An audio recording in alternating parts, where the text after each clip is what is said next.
911, what's your emergency? 911, what's your emergency? Be advised, car 4 has control of the pursuit. Proceed with caution.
Hey everybody, happy Tuesday. Welcome. Thank you all for being here. Tonight we're going to talk about Flora. It's important that we continue to champion for the solving of this case for these girls and for Gaylin, so that they can get justice. And keeping the story out there 8 years later, it's important. The 21st was the 8th year anniversary of this horrible fire that took the lives of these beautiful girls. And no one has been charged with this crime. And the person who set this fire got away with the murder of 4 innocent little girls. And the fact that very few people in the true crime genre on YouTube cover this case angers me daily.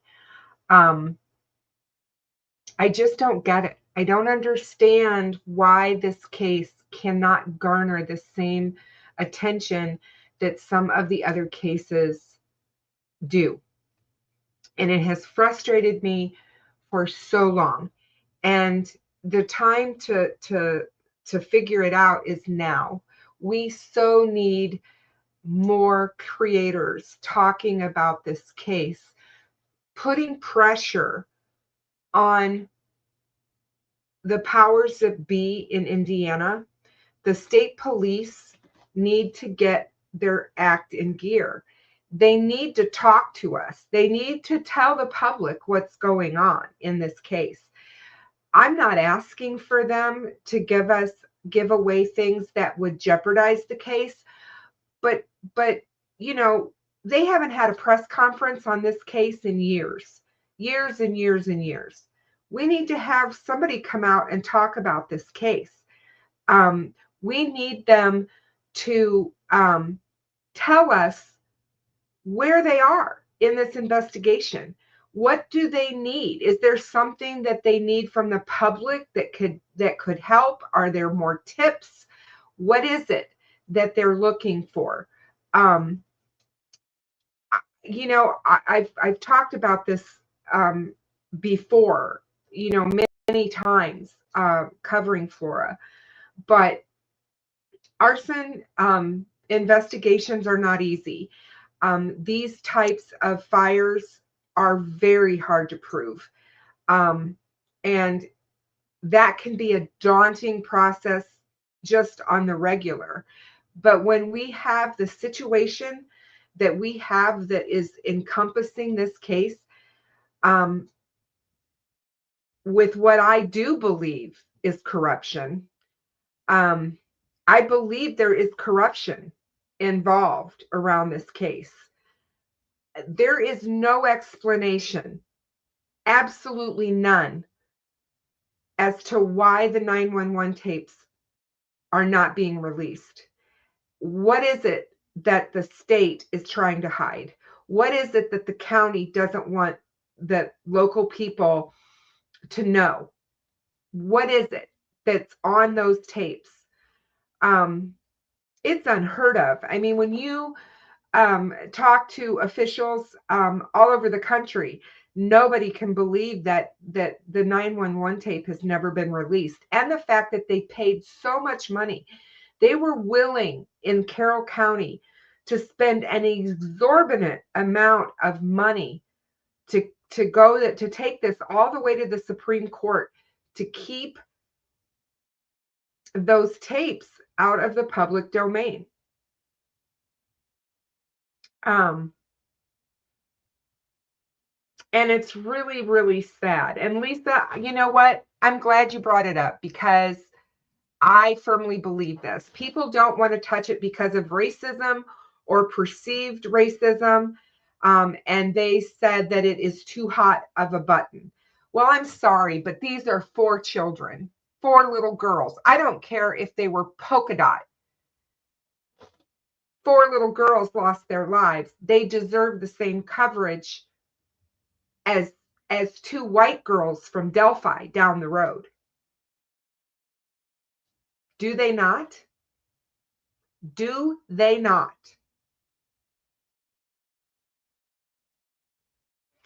This is something, this elephant that's in the room in society, about the fact that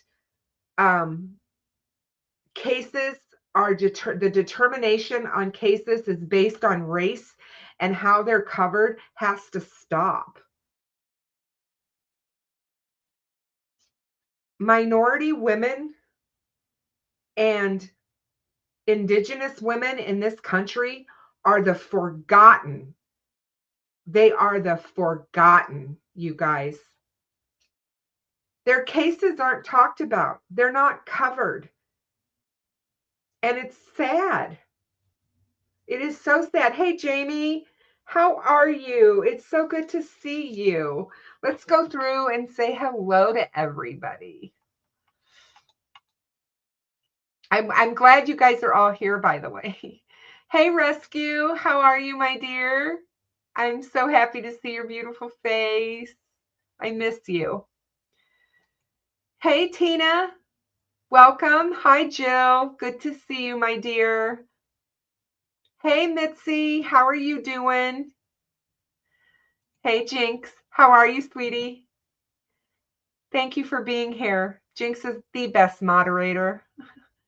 She keeps it going. She's got it going on. And she is like the champion of these girls. And she keeps a close eye on Gaylin for us, which is something that her and Kathy do so well, and I'm so grateful for, because Gaylin needs that support, you guys. She's hurting, and she needs that support. It's good to see you, Lisa. Thank you for being here as always. Hi, Miranda. How are you? I love that picture. That little bluebird is so beautiful. Hey, Frank Meister. How are you, my dear? Good to see you. Thank you for being here. Hi, CJK. How are you?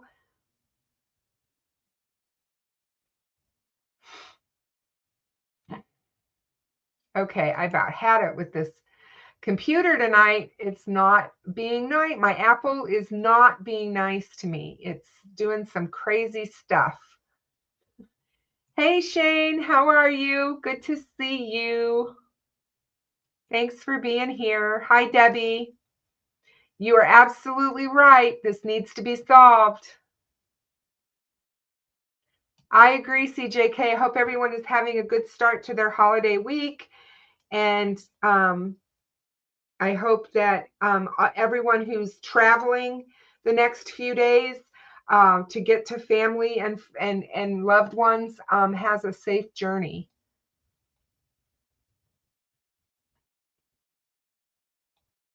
Hey, Gibbo. How are you? Hey, Deb. How are you? Good to see you, my dear. Thank you so much for your video that shows 300 North in the Delphi case. That was incredible. I was so glad that you did that. I drove that when I was, because I wanted to see for myself when I was in Delphi the first time. And it's crazy how narrow that road is and how close you would be to somebody who was walking along that road or down that road, and how well you would be able to see them muddy and bloody. I did post that on my community page, you guys. So if you don't know what I'm talking about, check out my community page. Deb from True Crimes Notebook did a video and posted a video driving 300 North for the Delphi case so people could see the road and how narrow it is. Hi, Lynn. How are you? Good to see you.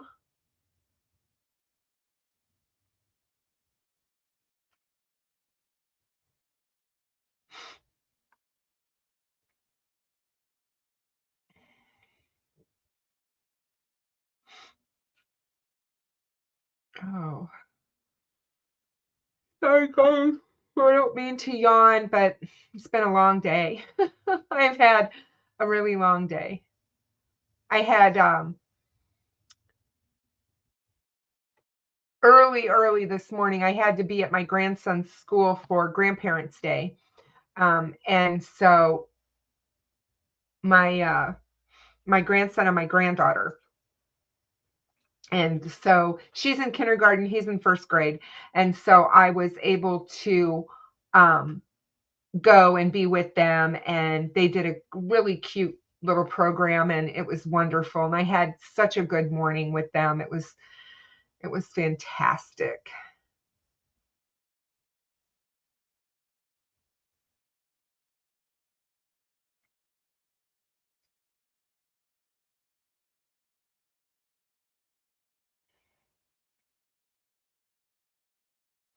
Yes, this was determined to be arson a month after the fire actually happened. I'm sorry, 2 months after the fire happened in January of 2017. It was deemed arson.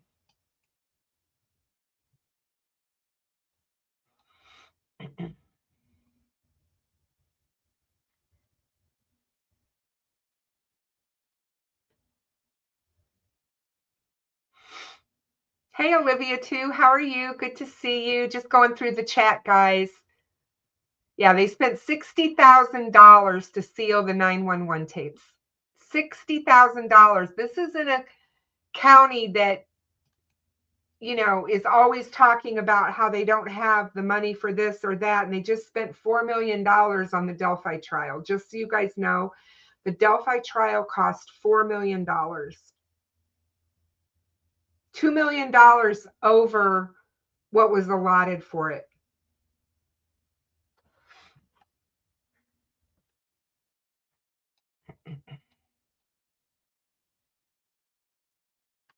Yes, CJK. First and foremost, children died. Little children died. Absolutely. Jamie, you can slide in late anytime you want to, and you're never late. You're right on time. So good to have you here. Thank you for being here and talking with us about this case.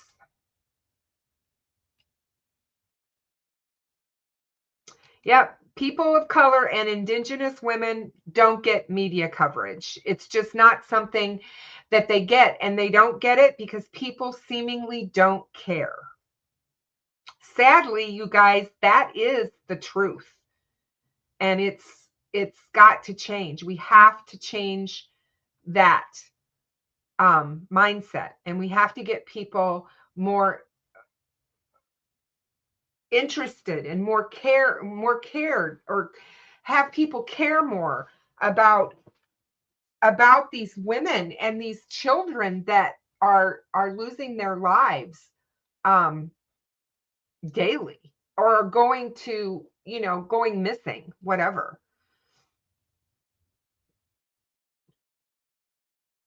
Gibbo says that hi, I'm good friends with Sarah Hart on Twitter. Her mom set up the Indigenous Murdered Women charity with the red hand. Oh, awesome. Yeah, I'm big into the Indigenous missing women. The Highway of Tears that's up in Montana, up into Canada, the number of Indigenous women that have disappeared along that highway. They have, in my opinion, multiple serial killers that are working that highway and that whole stretch of interstate, or it's not really interstate, truly, it's just a highway, but there are a lot of them are going missing. And the other thing too with the Indigenous women is that it happens on federal land. So when they disappear like that, a lot of times the local authorities don't have any jurisdiction.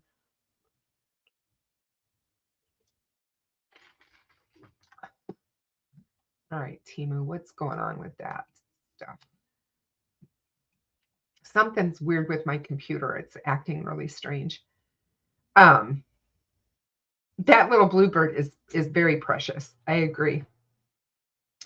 Gaylin is doing good, and she just had a Friendsgiving dinner. That is a wonderful thing. I love those, and that's awesome. Tell her that I sent her my love. I sent her a text message last week letting her know that I was thinking of her and the girls, and that they were on my mind. Yeah, let her know, Jinx, that we love her and that we're sending her all good hugs and thoughts. Frank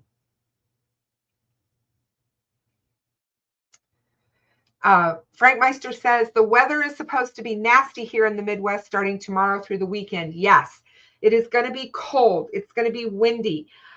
We are dropping down into the deep freeze compared to where we've been. We have here in Peoria, where I'm from, we have the oldest Santa Claus parade in the country. And it always is the Friday after Thanksgiving. And my daughter, when she was in grade school, always marched in the parade with the band. They had a really very famous grade school band that actually went to the Cherry Blossom Parade in Washington, D.C. and performed there. They were the only grade school band that was ever invited to that. But I remember how cold it was for the marching. Well, my granddaughter is going to be performing in the parade on Friday with her dance troupe. And I'm like, oh, good Lord, I have to go stand outside in this cold weather. And you guys, now that I've lost all the padding, I freeze. So yeah, it's gonna be weird. Oh yeah, Jamie, we always have an amazing group of people in here. We really do. I always have really good chats. I'm always happy with the people that show up and want to interact. It's great. Shane says, Frank, we had snow, rainstorms, and an Indian summer in the last week. Crazy stuff. That is crazy. Shane, where are you, by the way, if you don't mind me asking? Let's see.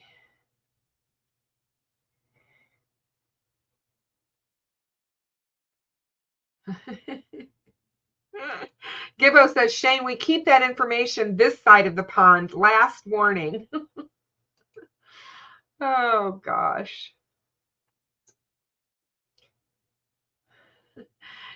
Gibbo, I've sliders and shorts on 1 minute and then a duffel coat and long johns the next.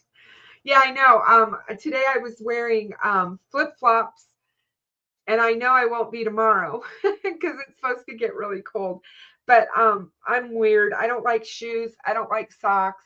I will break down in the winter and wear boots when I have to, but I really don't like shoes. I'm not a shoes person. I truly am a hippie, and I prefer to be barefoot. I absolutely do. Miranda says, this whole Flora situation and how it's been handled since then makes me feel depressed and sad, hopeless, actually. Yeah, it is very sad. And if you can imagine that you feel that way, you can imagine how Gaylin feels and how Aunt Jackie feels and how all the family feels about it. When you stop and think about all the things that they've been through over the years, in losing the girls the way in which they did, and the fact, like I said, I know people say the community cares and that the community stands behind them, but Josh Ayers was the president of the president of the city council. Josh Ayers, for those of you that are not aware, if you're in here and you don't know, he is the landlord of the address of the house that Gaylin rented. Gaylin had only been there less than 6 months. Her and the girls had just moved in, I believe, in May, the beginning or the end of May, maybe, of 2016. So they weren't there very long, you guys. They did not live in that house very long at all.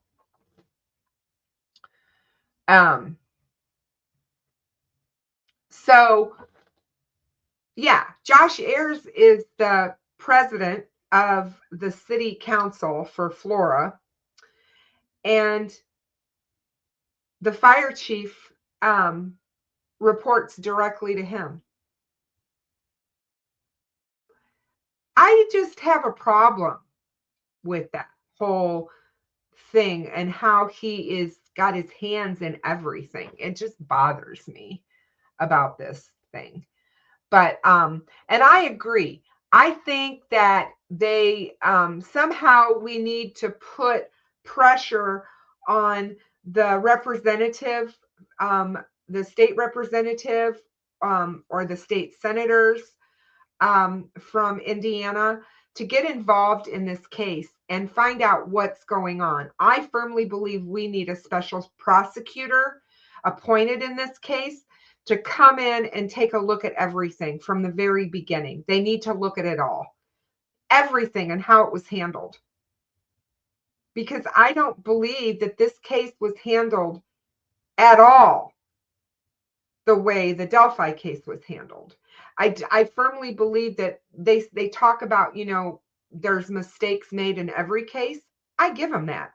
I absolutely give them that happens.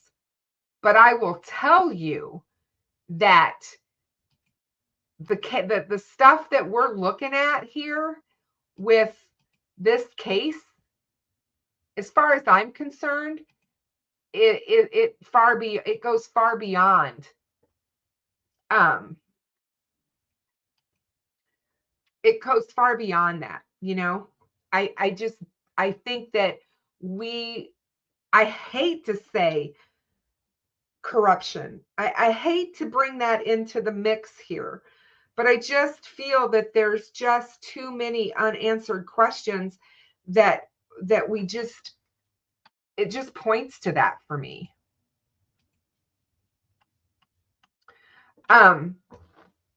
It's a question that's loomed over Flora, Indiana now for 8 years. Who killed the Flora 4? In the middle of the night on November 21st of 2016, a fire broke out in Gaylin's home, and her 4 young daughters were killed in that house fire. That fire was ruled arson, and the case is still unsolved. For those of you that aren't aware, Dakari Turner did an absolutely amazing 4-part series called The Chase for Answers. And that series was done on the iTeam 8's TV station. And Dakari traveled to Missouri to meet with Gaylin and to talk to her candidly. And I don't remember her giving an interview similar to his anywhere. He spoke to friends of the girls and of Gaylin's. He spoke to classmates, community members, and tried to put a picture out there of who the girls were and what the impact was, because their deaths have been unsolved, and how this has affected the town of Flora. So I encourage you to go to wishtv.com and look for The Chase for Answers, and look at that 4-part series if you have not watched it, because it really is an amazing synopsis basically of the case, and gives you a great idea of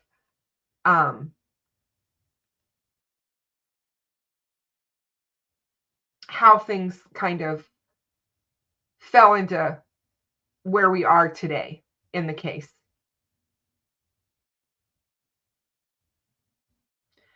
And, you know, we have, in the Flora case, we have resignations, we have conflicting reports, we have suspicions of fraud. All of these things bring a cloud of not good vibes around this investigation. And because of that, I believe that all of those things are causing this case to go unsolved. No matter what way you want to look at this, it was devastating that these 4 little precious angels lost their lives. When law enforcement ruled the fire to be intentionally set, I really felt that at that point in time that we would get somewhere and that things would progress. But when that happened, that's not what transpired. Then we started to see them doing all kinds of strange things. The whole fight to keep the 911 tape sealed. The fact that Robert Ives up and resigns his position. We have the fire chief resigns. We have his dad, who is the state fire marshal. He resigns.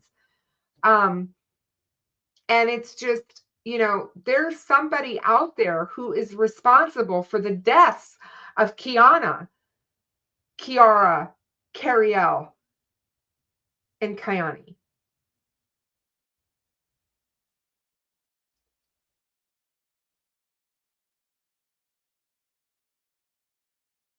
Gaylin survived that night, but she didn't survive intact. And her heart was broken. That house was engulfed. And if you watch the video, and we've played it, I've played it before, the dash cam video, where it shows the first responders and Yoder and those guys arriving at the fire. And it's really hard to watch. We've watched it multiple times on my channel. But that fire was hot and it burned quickly, and something happened inside that house the second time after he ran to the fire station to get his gear and came back and got into that house. Something happened to him when he got inside. And when I had Nicole on, you know, she talked about the same thing, that you can tell that something happened to him inside that house, which caused him to lose his airway. And I don't know if it was a flash explosion, but at that point, the house is just engulfed. You know, when I had Gaylin on this past summer and we talked on my channel, you know, she made the comment that she had little to be thankful for, even though she survived the fire.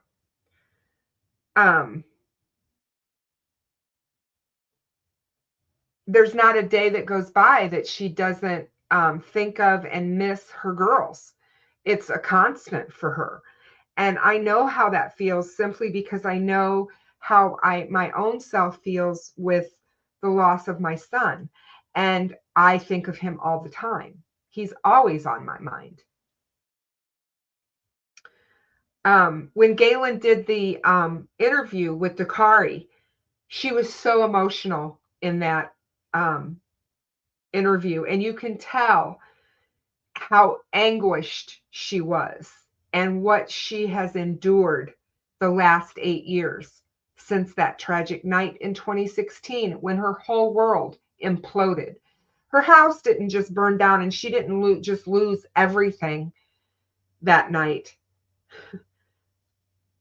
She did lose everything that night.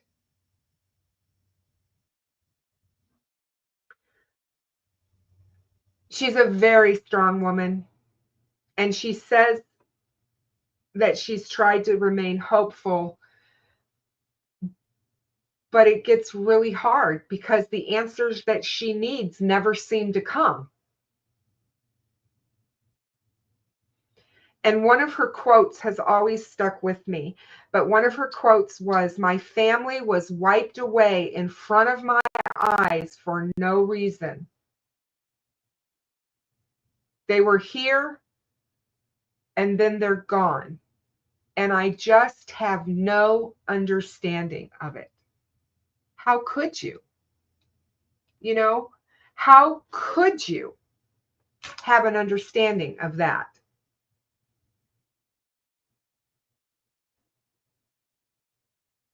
There's a lot of conflicts of interest in this case. There is potential oversights. There is, like I said, a chance of corruption all around the case. With the resignations among those who were involved in the investigation, the different conflicting reports, and the suspicions of fraud, it's really made it difficult to find out information about this case, which is another reason why people don't want to cover it, sadly, because it is very hard to get information about Flora. And once you start delving into it, you find that out.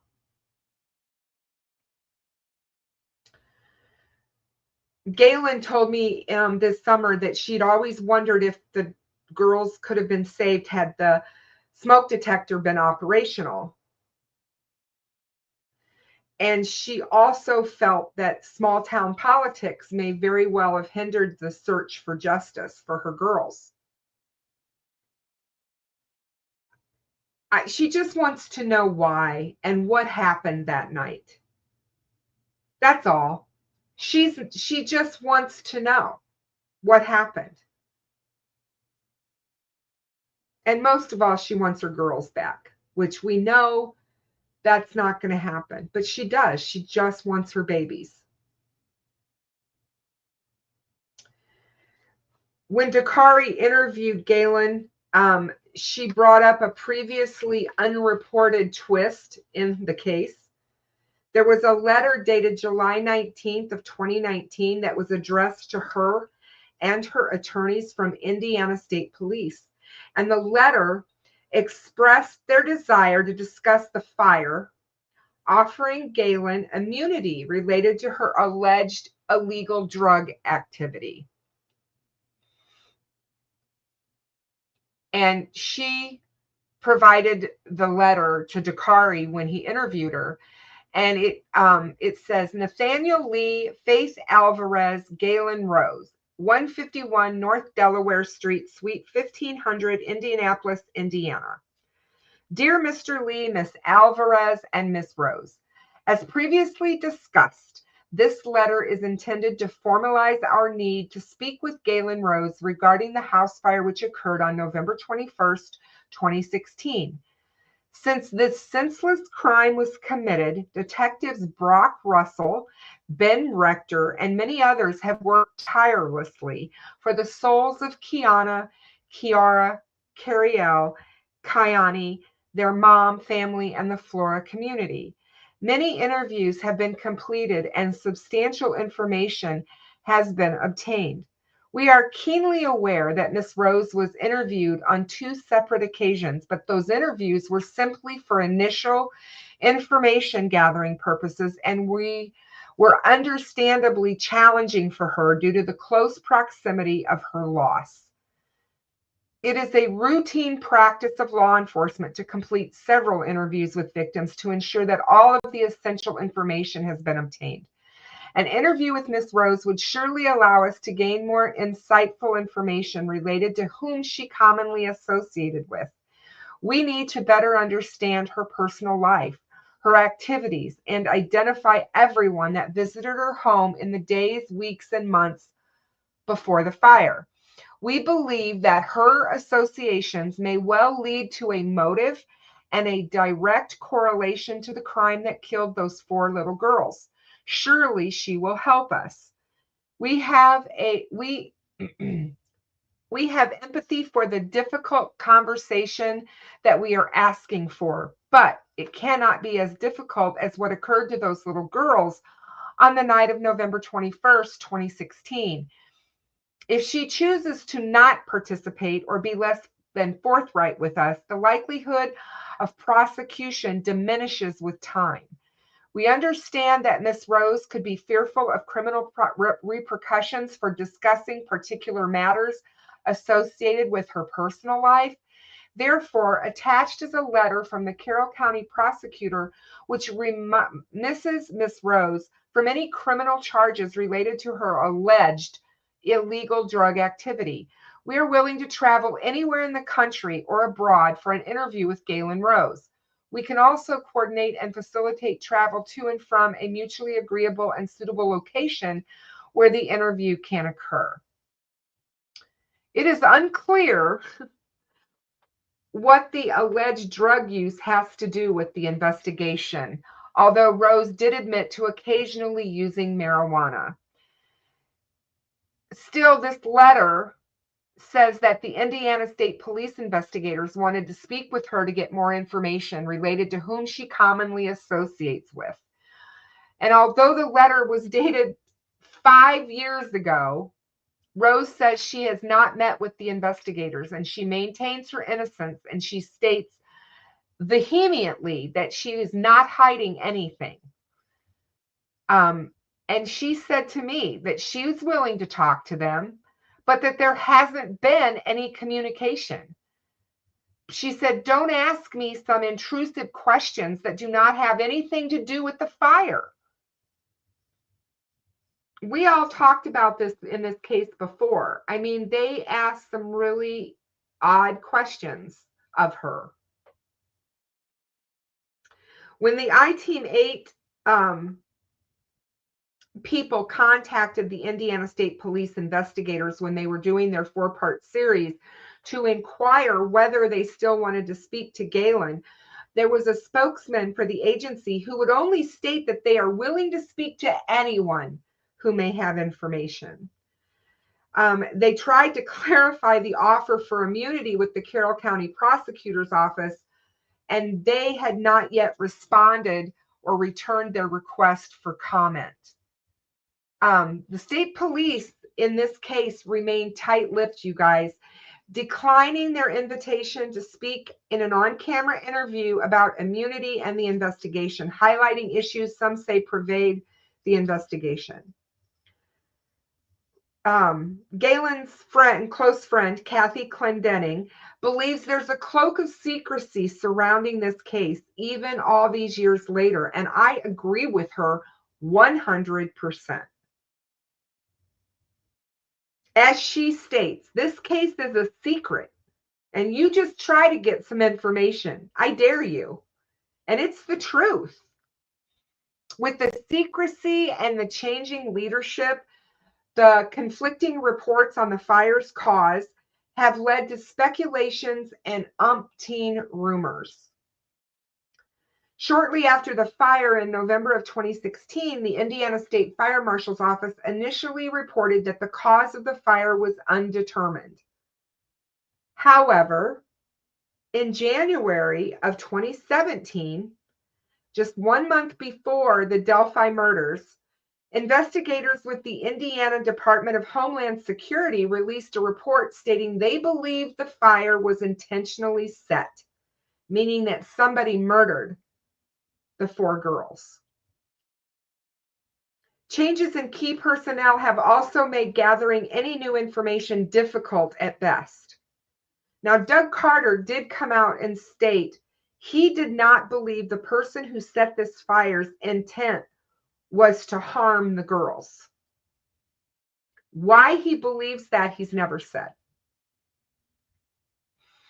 Adam Randall was the chief of the Flora Fire Department when this fire happened. He is also the son of the key fire investigator with the state of Indiana Fire Marshal's Office, Dennis Randall. And Adam Randall's boss, as I stated earlier at the time, was Josh Ayers. Ayers, who was the president of the Flora Town Council at the time, owned and rented the home Gaylin Rose lived with her 4 daughters. In June of 2017, Dennis Randall resigned his position amid questions about how he had handled the case. And within the same year following the fire, Adam Randall resigned his position with the fire department. The Carroll County prosecutor, Robert Ives, also left his position, quote unquote, to retire amid this case with 4 deceased children and the Delphi case with 2 deceased children. Odd time to retire, if you ask me. And a new state police detective had taken over the police investigation. Before his resignation from the fire department, Adam Randall's boss was Josh Ayers, as we have said. And Ayers was the president of the town council and the landlord of that home. And those close to Gaylin and her family have said that the resignations and the retirements further clouded the investigation's integrity, leaving them with suspicion and doubt. I believe people have always felt that because of all these things that have happened around this case, it will be difficult for justice to ever happen in this case. There have been private fire investigators that have been hired by Gaylin and her landlord's attorneys as part of a federal lawsuit that was filed by Gaylin alleging wrongful death. The investigators offered conflicting assessments on whether there was enough time to escape the fire had there been working smoke detectors inside the home. Imagine that. The investigators for Gaylin concluded that there had been enough time for Rose to escape the home after rescuing her children. A defense fire investigator concluded the opposite. Amid the shuffle of pages in a separate lawsuit, documents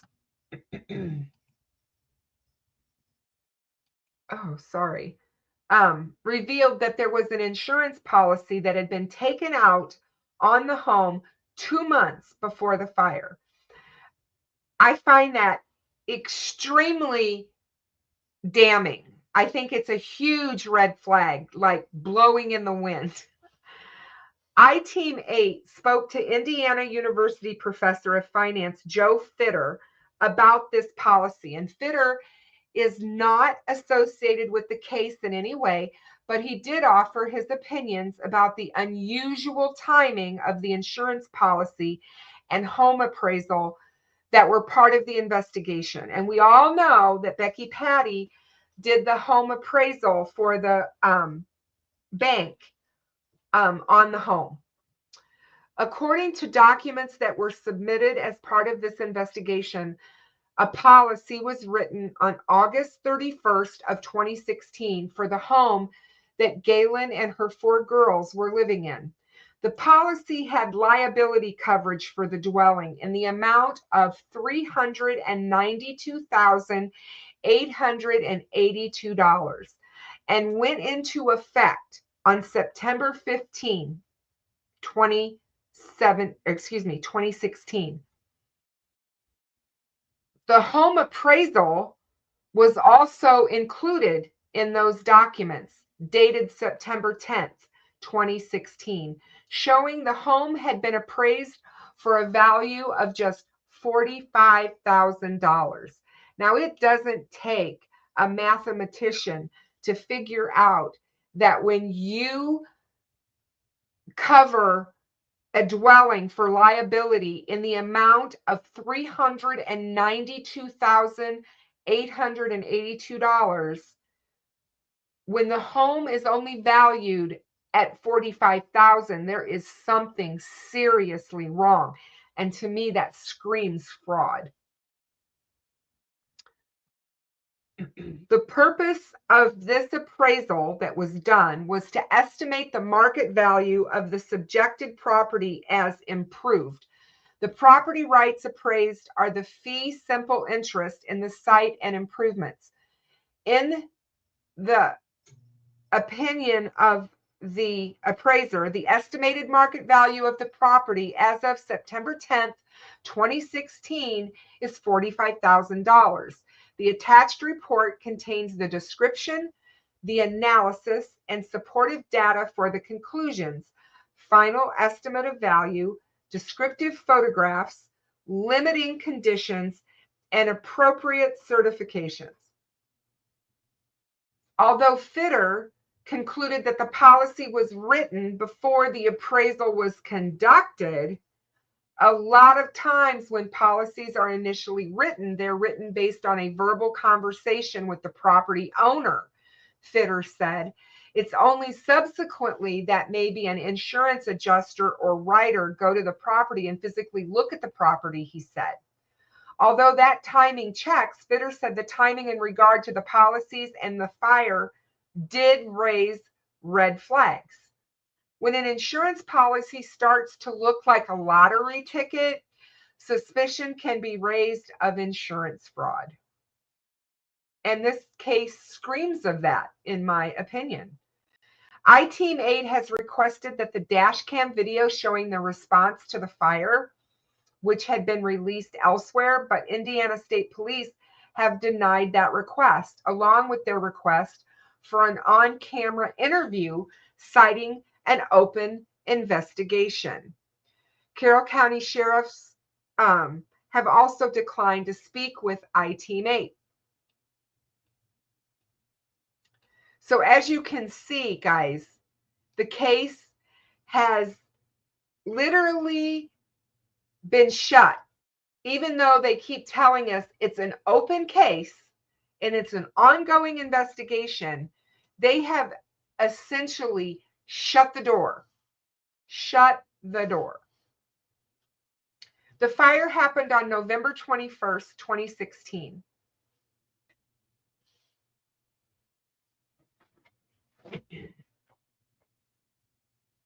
Hi, Jennifer Reynolds. Thanks for joining.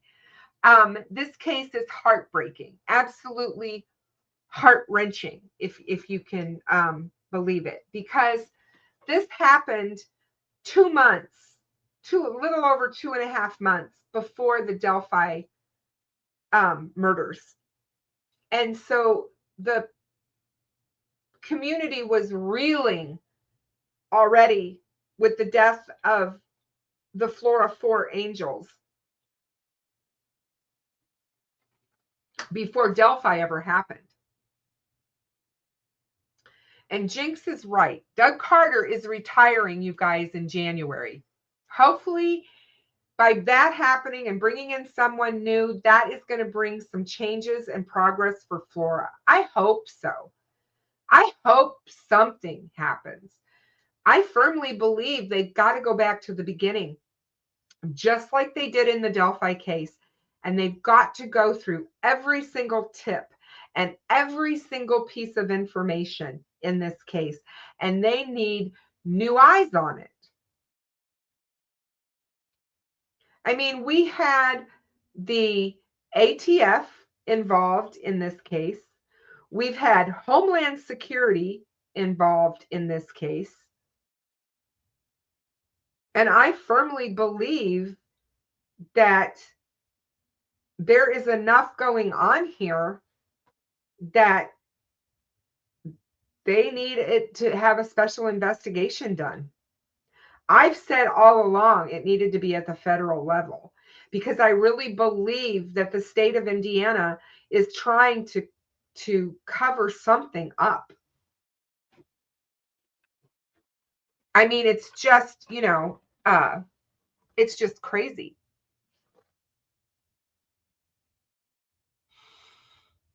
And, I used to do, like I said, I've talked about Flora a lot on my channel over the last 3 years. And, one of the things when I was researching Flora that I found out was all of the fire deaths in this surrounding tri-county area around Carroll County and the surrounding counties is unbelievable, you guys. The fire deaths are unbelievable. They are so high compared to the national average.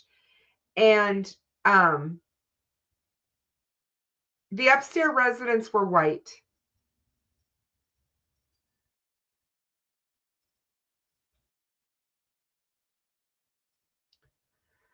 And I've never understood. No one can answer this for me. But how in the heck does somebody not get a ladder and climb up on that roof of that house and rescue those girls out that bedroom window? How does that not happen? How does the neighbors not do that? I've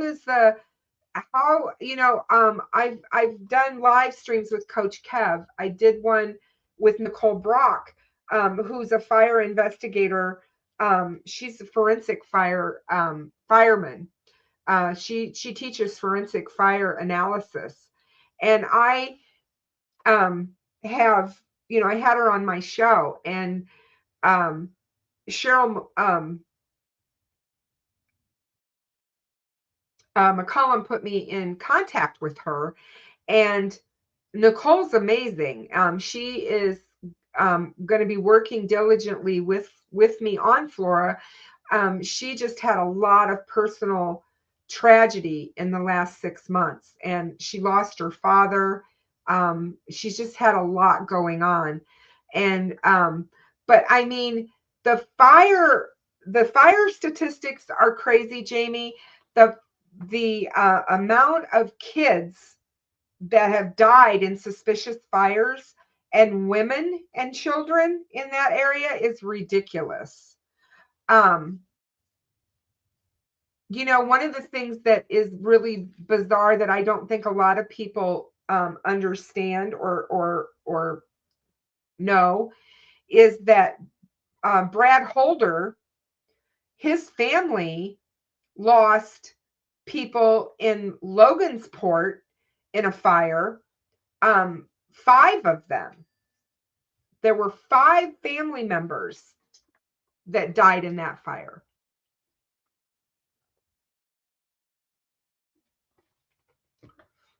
Badass American said, Kristen, a few blocks from me, a grandfather and his 2 grandkids burned to death looking out a window in Indianapolis as people watched. Nobody got a ladder.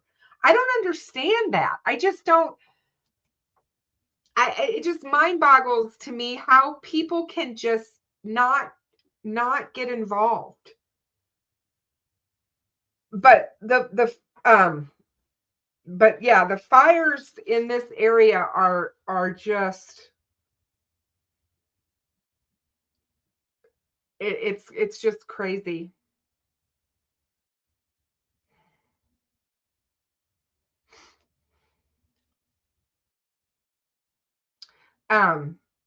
It's really, once you start looking at a lot of the things that about this case and a lot of the things that have gone on in the community and around the case, you'd think the twists and turns that we went, all the little rabbit holes and stuff that we went down in the Delphi case is a lot. You guys, you have no idea with Flora. There's a ton. I am really, yes, Coach Kev does. He has a really good video covering the dash cam footage. Yes, he does. I'm really happy that Sleuth Intuition is covering the Flora case right now. I'm really glad about that. So make sure you guys are checking him out as well. If you know of any of your favorite creators that you watch in true crime and they're asking you what case they should be covering, please bring this case up, because this case deserves as much of our attention as any of the others do. But I definitely believe, you know, when they were talking about some sort of a group or whatever being responsible for Delphi, I never thought that, but I have thought that it would be very possible for Flora, simply because of the race issue. Hey, John, how are you? Hi, Kiwi Bridget, how are you? Good to see you. It's okay, John. Thank you for being here, my dear. And yes, I wish we could get Surviving the Survivor or Nancy Grace to cover this case. I do believe that we can, because I think once we get Nicole back working on it, doing some of the things that Nicole's got planned for this case, I think we will end up getting some of that national coverage, because this case needs to be covered. It needs to be talked about, and the outrage needs to be there.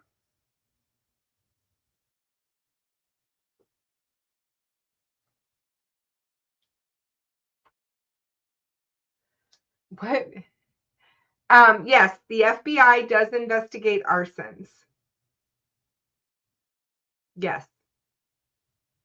And the ATF was involved. ATF was involved in this case in the beginning.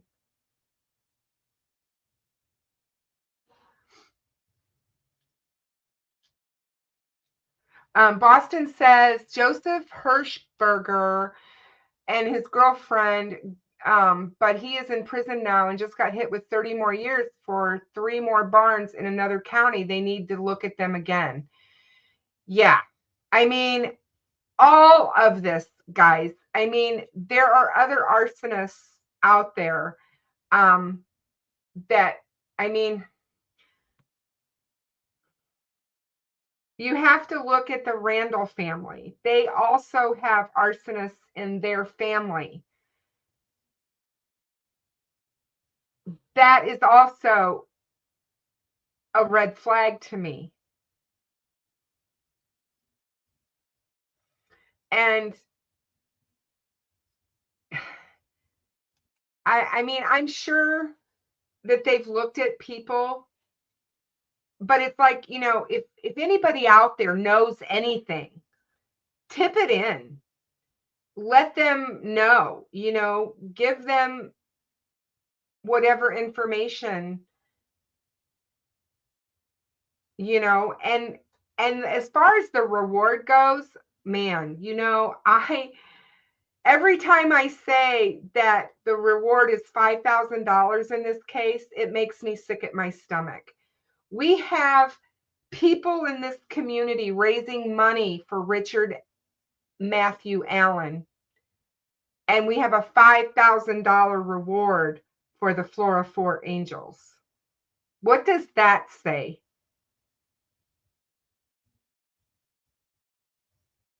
You know what I mean? I mean, I'm thrilled that Jim Irsay gave money to Delphi. I think it's fantastic. But in my opinion, he should have gave the same amount of money to Flora. Those were 4 little girls, and that happened before Delphi.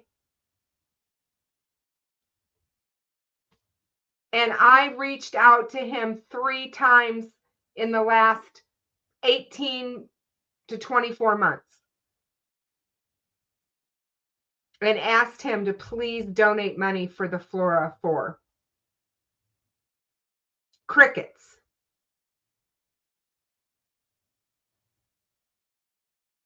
And every time I would bring that up when I was covering Delphi and I would start to talk about Flora and I would bring up the discrepancies between the 2 cases, people in my chat would go nuts, and they would accuse me of race baiting and you know, and playing the race card and all this other stuff. And I was just like, you know what? This is not playing anything. This is calling a fish and a duck a duck. If it walks like a duck and quacks like a duck, it's a duck.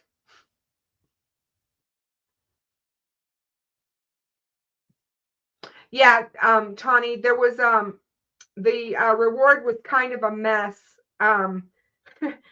There was a stipulation with the reward that if it was not claimed within 5 years, that it would go back to the city, and the city was going to give it to the fire department, if you can believe that, for new fire equipment. These are the, you know, and I don't want to sound as harsh as I do sometimes with the fire department in Flora, but it really bothers me that you can hear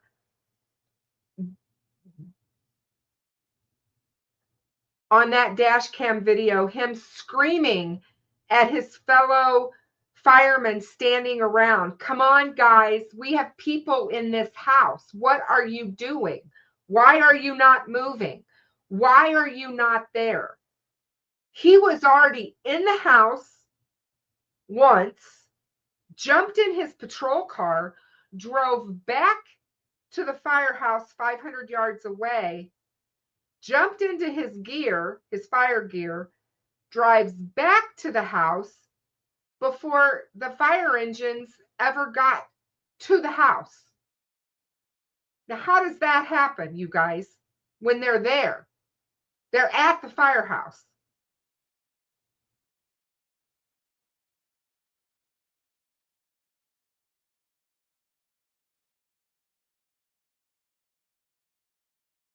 I agree, John. I so agree.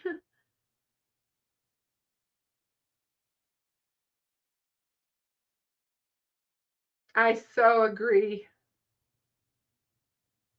And you know what's so sad is when um when Drew Yoder and those guys arrive at the fire, Gaylin is screaming. I mean, she's screaming for them to go get the girls.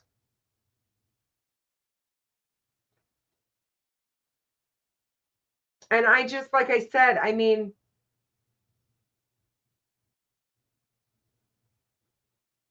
I just don't understand. They're, oh, it's a volunteer fire department. Come on, give me a break.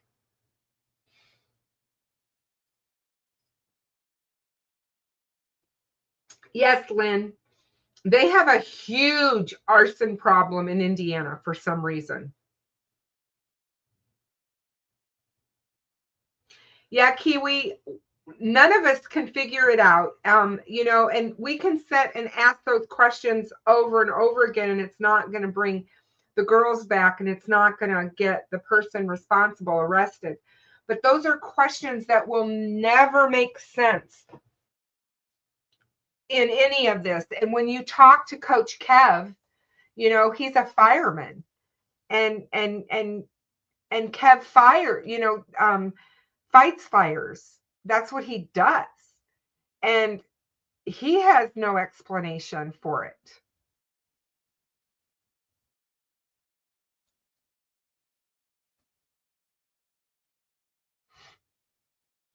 Yeah, it's only 500 yards. It's 500 yards from the firehouse to the house.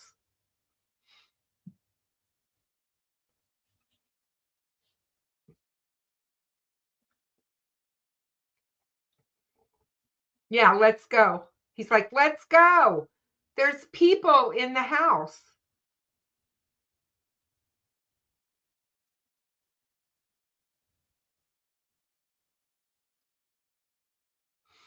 Jinx just posted the dash cam footage. Let's watch this, guys. Hang on a second.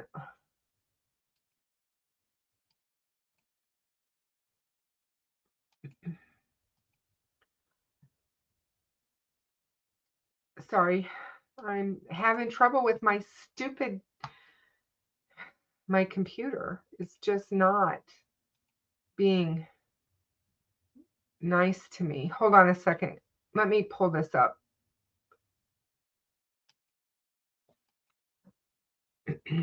Oh. Mm.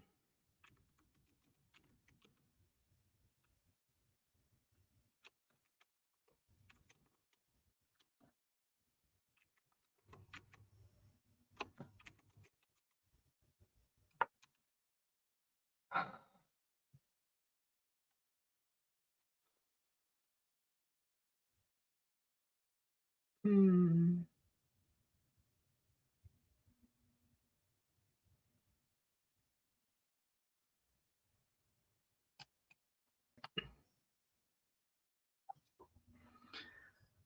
Hang on, guys. I've almost got it. I've almost got it.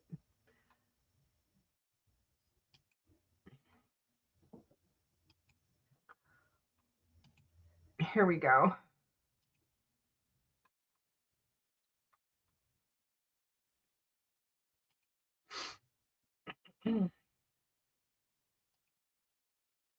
Exclusive. We still got 4 kids inside. We can't get inside. Chief Investigator Steve Brown discovers new dash cam footage from the Flora fire. A minute-by-minute retelling of the valiant but unsuccessful effort to save 4 little girls' lives. Some nights it brings tears to my eyes. What really happened? CBS 4 investigates tonight at 11. Sorry, guys. It's not the one. I thought it was, but it wasn't.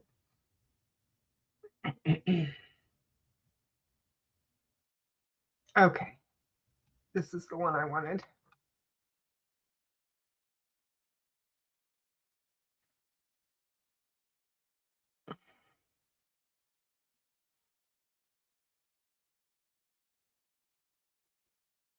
Story we've covered extensively, but for the first time tonight, you're about to see law enforcement video of the deadly Flora arson fire. More than 6 years ago now, that fire claimed the lives of 4 young girls. They were sisters, ages 5 to 11. Their names were Keyanie Welch, Kerriele McDonald, Keyara Phillips, and Keyana Davis. Now, the video you're about to see will be difficult for some to watch, but it provides the clearest picture so far of the valiant but unsuccessful efforts to rescue those girls that night. CBS 4 Chief Investigator Steve Brown has our exclusive story tonight. This story centers on Carroll County Sheriff's Deputy Drew Yoder. He suffered serious injuries attempting to reach the 4 girls killed in the Flora fire. We have only ever heard from the deputy once at a brief news conference 6 weeks after the fire. Some nights it brings tears to my eyes. Sometimes I try not to go past there. But I still think of those 4 little girls standing out there, dancing around, smiling at you, waving at you. This is dash cam video of Yoder responding to the fire. You will only see what the camera is pointed at, but Yoder is wearing a microphone, and at times you will hear much more than you see. We're right. Flora police officer Josh Dysinger arrives seconds before Yoder. The first voice you'll hear is the girl's mother, Gaylin Rose. Where is it? They're upstairs? Dusty, see? Dusty, see? Hot. Yeah. County. Send Cutler Fire as well. Get Cutler Fire in there as well. Yeah. Where are the kids? Upstairs?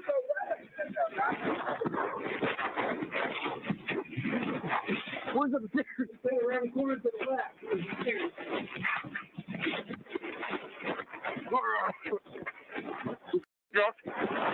I think so.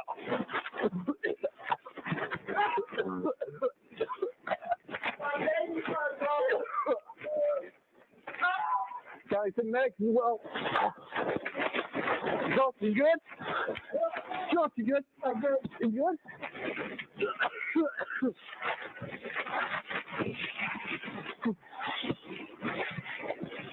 I can't tell, man. I can't tell.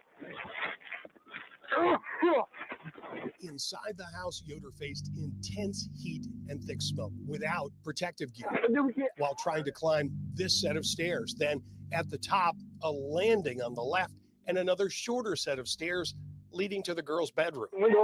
The girl's mother desperately tries to direct Yoder around that landing.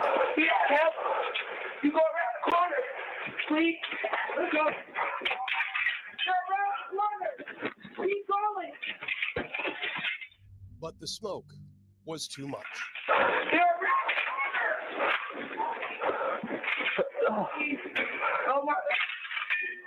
Guys, send tones. Keep sending up tones, please. We still got 4 kids inside. We can't get inside. Yoder runs back to his car and races to the Flora Fire Department just 4 blocks away.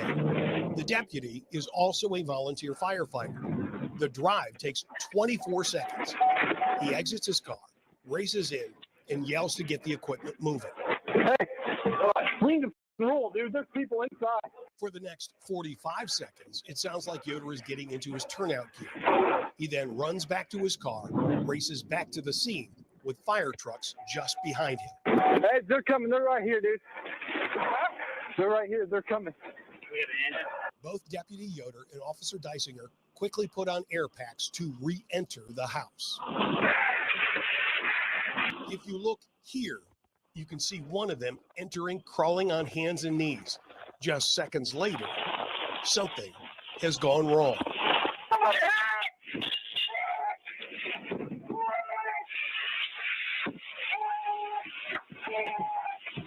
At 3:45, an emergency call goes out. Officer down. Other firefighters are now working to rescue Yoder while still trying to reach the 4 girls. And as the fire starts moving more rapidly right to left, from the back of the house to the front door, an alarm sounds, signaling an air pack low on oxygen. Firefighters would reach Yoder and the 4 girls and bring them out. Feverish attempts at CPR were performed on the girls without success. Yoder was rushed to the hospital. At the same time, flames engulfed the entire house.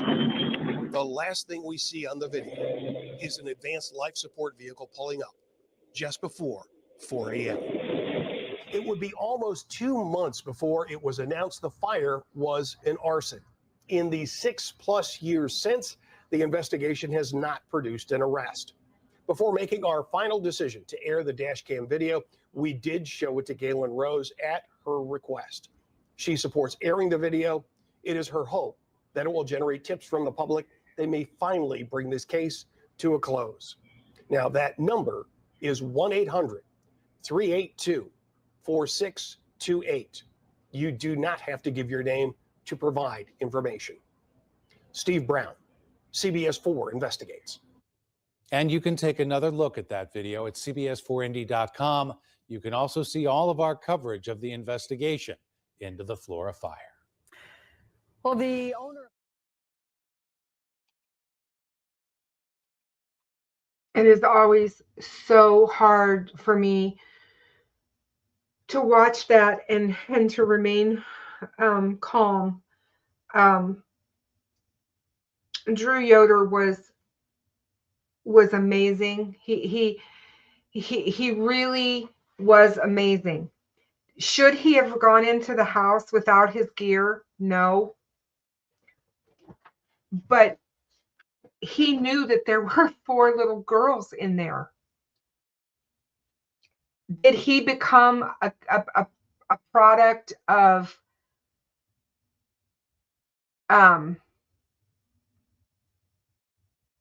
them having to rescue him versus rescuing the girls? Yeah. I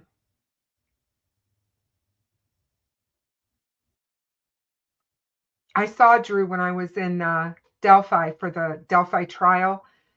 He was in the courtroom that day.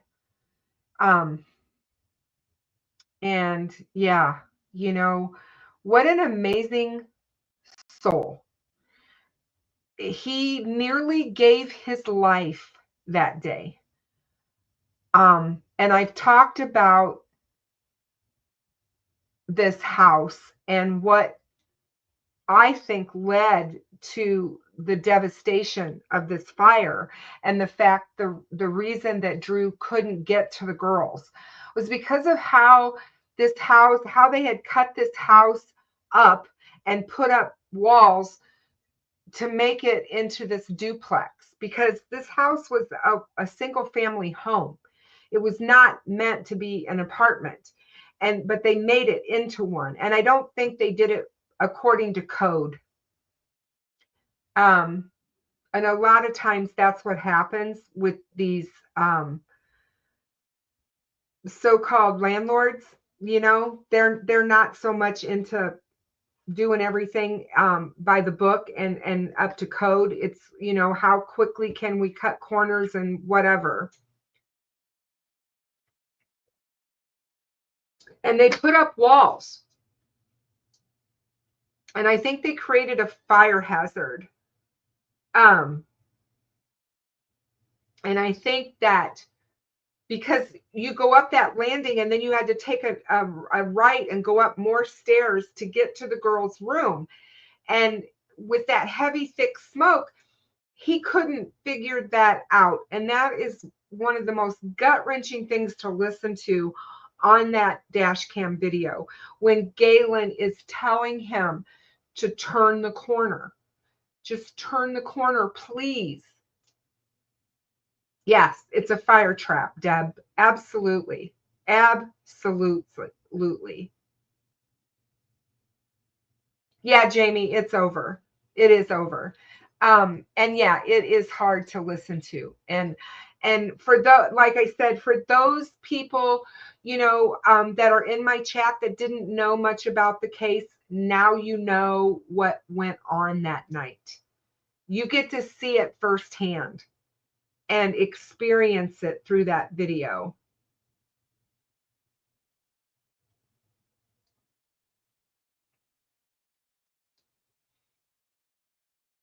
And, you know, there's a lot of things I think that can be learned from this case, but the biggest takeaway for me is that we need new eyes on it. We need new eyes on this case, and we also need people covering it that can put pressure onto the politicians in the state, because I think that to me is the only way that we're going to get anywhere with trying to help facilitate whatever the heck's going on in Indiana. And I just think that it's something that should be talked about. 8 years later, you can't just say that these 4 sisters lost their lives for nothing. Nothing good is going to come out of this. And they're continuing to lose their lives in Indiana.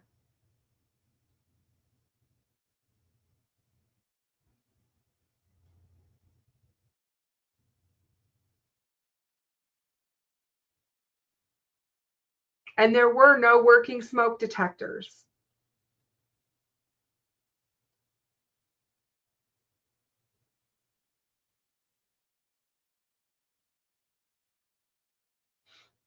And like Jinx said, there are so many issues with the evidence that was recovered, and the storage unit that was not being paid for, and all the evidence is now gone that they had. The evidence that they had in the case, they've done lost. Gaylin was in the house. Gaylin was asleep and woke up. And she tried to get to them, and it was too hot and smoky, and she couldn't. Gaylin ended up in the hospital with burnt lungs and burnt eyes, and she was a mess. She was a mess. She almost died that night. And, you know, I just don't know how the landlord sleeps at night knowing what happened in that house and trying to get, you know, to the bottom of why this happened.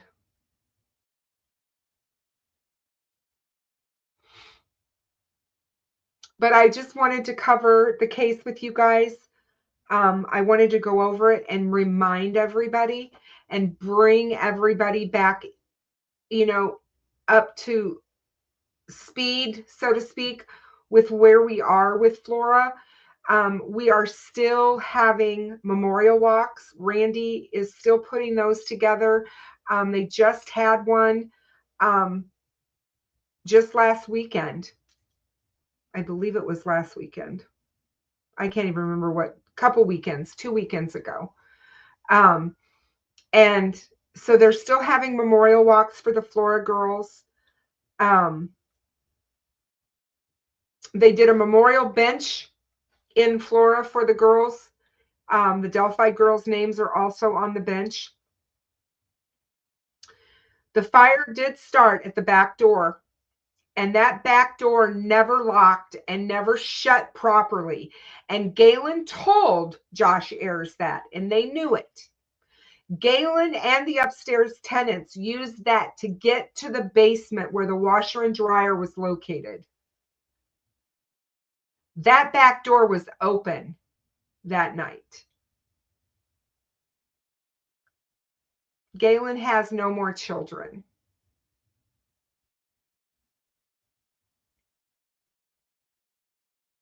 Yes, Gaylin was hospitalized, as was Drew Yoder.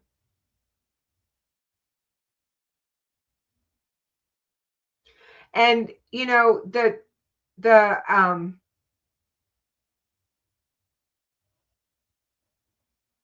I can't imagine living in a house where my back door didn't lock. Can you imagine being a single mom with 4 children living in a house where you couldn't lock your doors and make sure that you were secure when you went to sleep at night? And Josh Ayers was told, he knew this.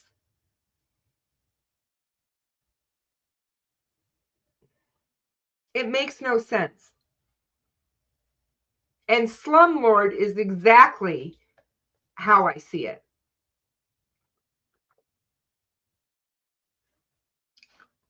Yeah, the garage overhead door never locked either. There were so many issues with that house, and Gaylin had let them know the issues.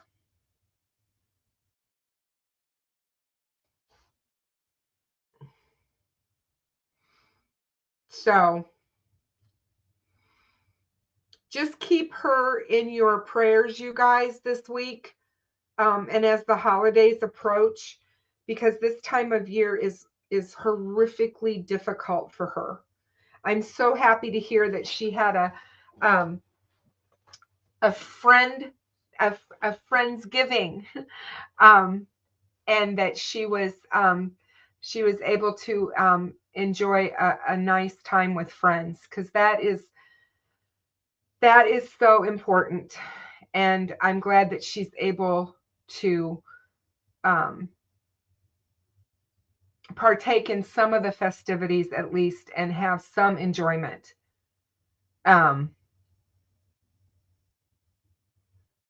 Yeah, Josh Ayers and Troy Helderman are the ones who owned the house, as Birch Tree Holdings was the name of the company. I don't know if that's still their company to this day, but it was at the time.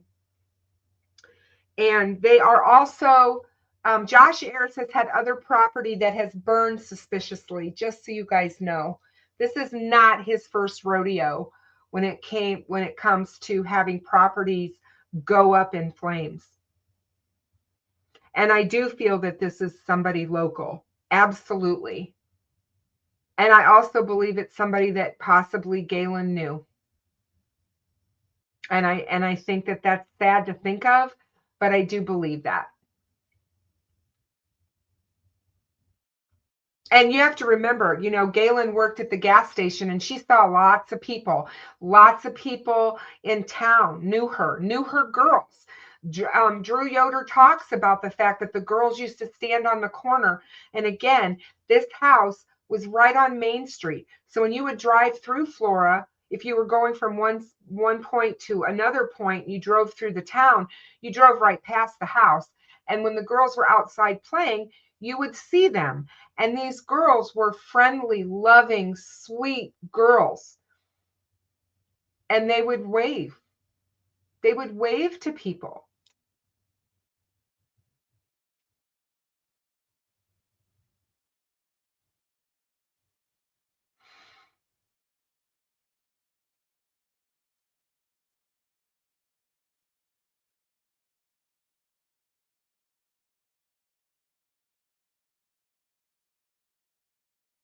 Robert Ives would stop in there on his way to work for his coffee.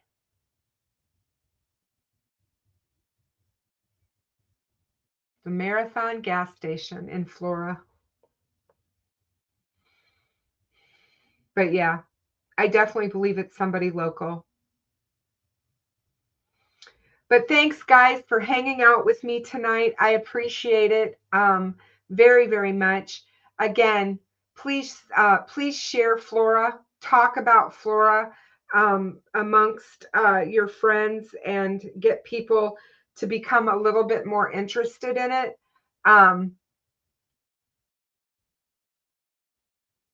And, they said that there was an accelerant that was used in this fire, and that it was an unusual accelerant. It was not something that you would normally think of. So it wasn't gasoline. So there was something else that was used. And that's something else to consider and to think about as well. But I want justice for these sweet girls and for Gaylin. I want it so badly. And I really absolutely feel that the more we talk about it, the better. We just have to, stay there. And and like I said, it's important. Hey, Cop Facts. How are you, Perry? It's so good to see you, my friend. You know that I will. You know me. You know that I will. It's so important that we remember these girls and these precious girls. And I was saying to Rescue when I stayed with her when I went to Delphi to the trial that Saturday after I was in Delphi, we went to the cemetery and I got to visit the girls. And man, you talk about an emotional, gut-wrenching experience. Go stand at the girls' graves, you guys. It was a lot. It was a lot. It really was a lot. But thanks to Jinx and Kathy Clendenning and Rescue All the Dogs for taking care so beautifully that gravesite of those 4 precious girls, because they are out there all the time taking care of it and making sure that it's decorated for every holiday and that the girls are not forgotten. It's Crown Hill Cemetery in Indianapolis, you guys, if you want to visit them. And it is absolutely a beautiful spot. It really is. And they do a magnificent job of taking care of it. But Gaylin isn't in Indiana anymore. She's in Missouri. So to have people who still, I know how that feels because my son is buried in Colorado and I'm in Illinois. And I know it doesn't seem like it, but when you can't go and you can't visit where they were put, it really is, it really is hard on your heart. So to have that with these ladies that do this for them, because my person who does it for me is Gonzo. He's the one who visits my little boy. And he puts flowers on Adam's grave for me and remembers him. So, it's like having that and having someone who takes that up is like a hug, you guys. It's like a hug. So yes, happy Thanksgiving to all of you. Thank you for hanging out with me and being here. I love all of you, and you guys always make my nights that I'm here with you guys better, because you're always so kind and loving to each other, and I really appreciate it. So be safe, everyone, and I will see you all real soon. Good night, everybody.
Welch.